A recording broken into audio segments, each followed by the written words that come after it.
Hi, everyone. This is Phil Travis here, and this is EUH 1000. This is week 11 here. And this week we are going to be looking at the Protestant Reformation. We'll be reading from our textbook, our Colin Symes textbook, chapter 13.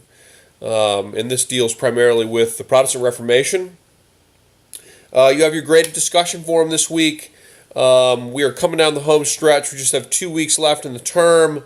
So just the graded discussion this week. No other major assignment. Remember, make one post, 2 replies over 2 separate days of activity beginning no later than Thursday. The test, your last test in this class, will be due next week on December 10th. It's just another test, test number 3. So next week you'll be thinking about that, but this week focus on the discussion, focus on the reading, and then next week we'll use a study guide and we'll go about preparing for our last test, which is not cumulative. It's just like any other test, and there'll be a study guide just like all the other tests, and that'll be next week. So I think that's about it. Well, we're talking about the Protestant Reformation this week, so I want to just give you your factoid real quick, and then I'll let you go about your way and go about your day. And remember, for the extra credit point added to one of your test scores, email me the factoid no later than Wednesday by midnight. I keep a running tab, and each one of those factoid gets you 1 free point on a test by the end of the term, one of your test scores. And so, and I've had some of you also do the extra credit papers, and those will be added to your scores as well. So I hope everybody's taking advantage of these opportunities. The factoid is this: the Protestant Reformation profoundly shaped the development of modern Europe. The Protestant Reformation led to a myriad of conflicts and wars as religious wars broke out, particularly in Central Europe. And over a period of about over a century and a half, or roughly around a century and a half, there were major conflicts that were fought in Germany, and in some cases, like the 30 Years' War, these conflicts turned into conflicts that, while their roots were in,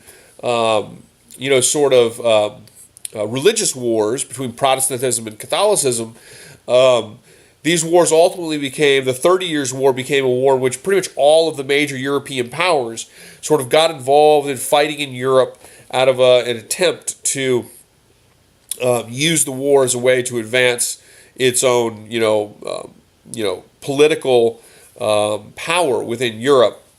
So the 30 Years' War, which was fought from 1618 to around 1648, the 30 Years' War was a conflict that pitted most of the major European states initially against one another on the basis of religious strife, Catholicism versus Protestantism, but ultimately it became a war in which countries were effectively trying, or kingdoms were effectively trying to exert their influence on the continent, to use the war as a way to expand their influence.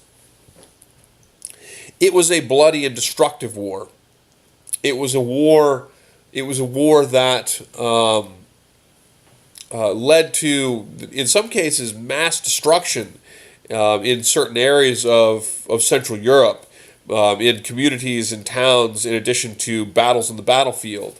It's a very, very destructive war, arguably the most destructive war that Europe had seen up to that point. Its destructive quality was linked in part to the advent of gunpowder weapons, which were becoming increasingly applied to the battlefield. So here's the factoid. The 30 Years' War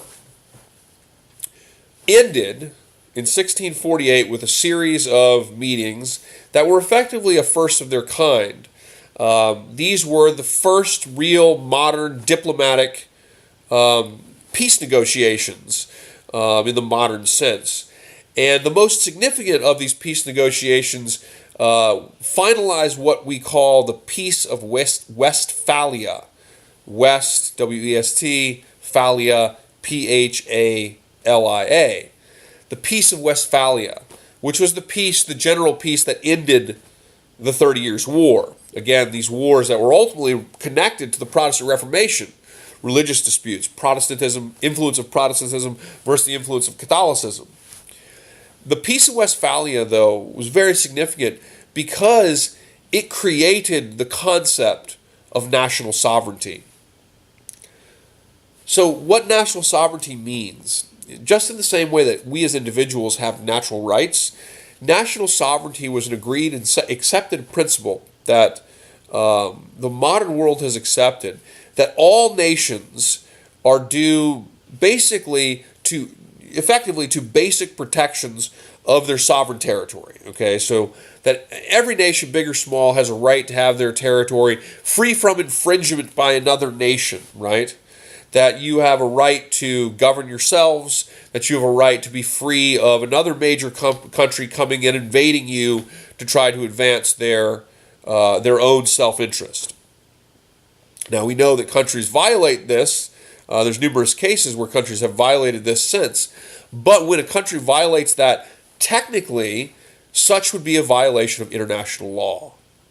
So the Peace of Westphalia, which is an offshoot ultimately of the conflicts of the 30 years of the Protestant Reformation, the Peace of Westphalia ended the 30 Years' War, but it really did more than that.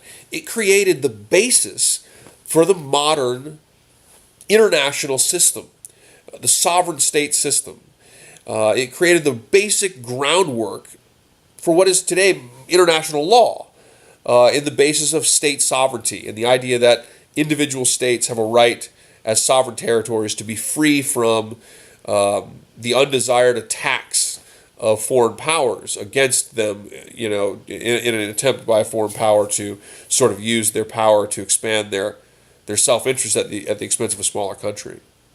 So the factoid is that the 30 Years' War, an offshoot of the religious conflicts connected to the Protestant Reformation a century earlier, the 30 Years' War ultimately gave rise to the Peace of Westphalia, and in this respect created the basic groundwork for the modern international system, the legal basis of state sovereignty and the basic foundation of the modern nation-state system.